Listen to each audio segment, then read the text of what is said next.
going on, everybody? Welcome back to the channel. Today we have a prop review. Um, it's going to be Star Wars Ring, which I am all about. It is the Crimson Dawn activation ring or leadership ring. I'm not even sure what you want to call it.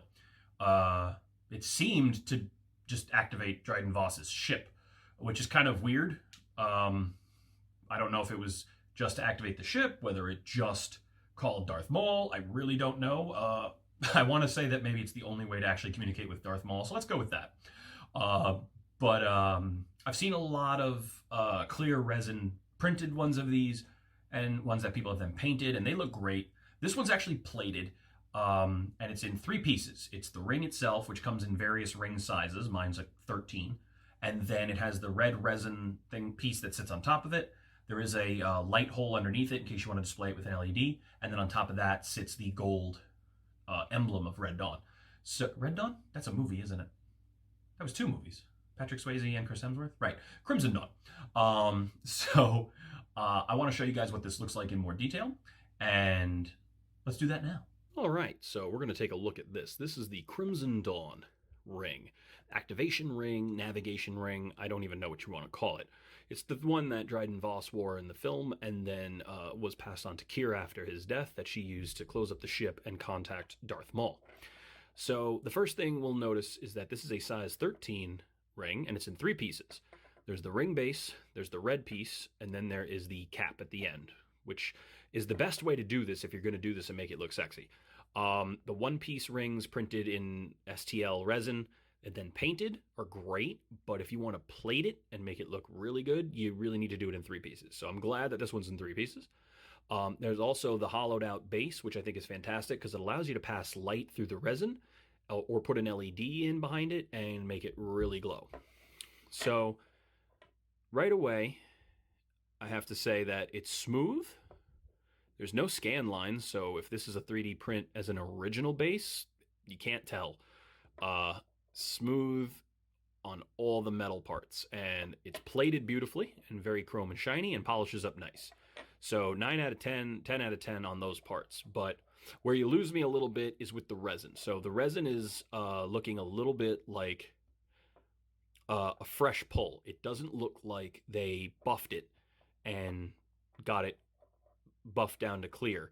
So it also has, it looks like it still has the pull coating on it because you can scuff it with your nail very easily. Now, the good news is if you take a buffing tool and buff it up, you can fix that.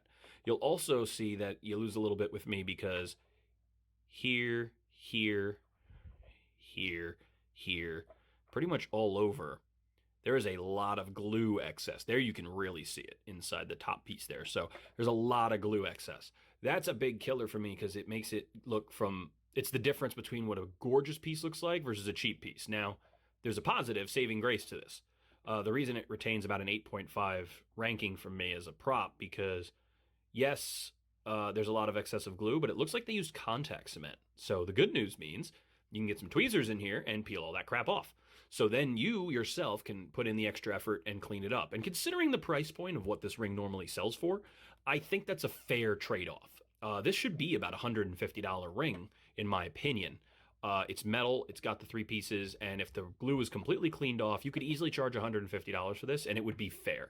As somebody who collects rings, I can honestly tell you that's not an unfair asking price. If you were to buy one like this from Bat Jeepster, for example, you're going to pay $150. This feels metal. Whether it's plated resin or not, I don't know, but it feels metal. Could be an aluminum, could be pewter, don't know. I think it's probably aluminum, but this is probably a machined piece, but it looks fantastic. And I think it's absolutely worth it and only a little bit of cleanup needed. But this is what it looks like raw, straight up as it came to me.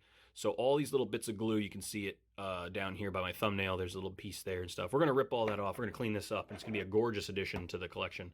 But yeah, if you're a ring buff like I am, this is one that you should add to your collection if you are a Star Wars fan. Whether you liked Solo or not is irrelevant. The point is that it's probably one of the cooler ring props featured in a movie because not only was it a symbol of authority and power, it had a function. It activated the ship, it called Darth Maul, or so we think. It clearly was an important piece in the film. It had attachment to the story itself.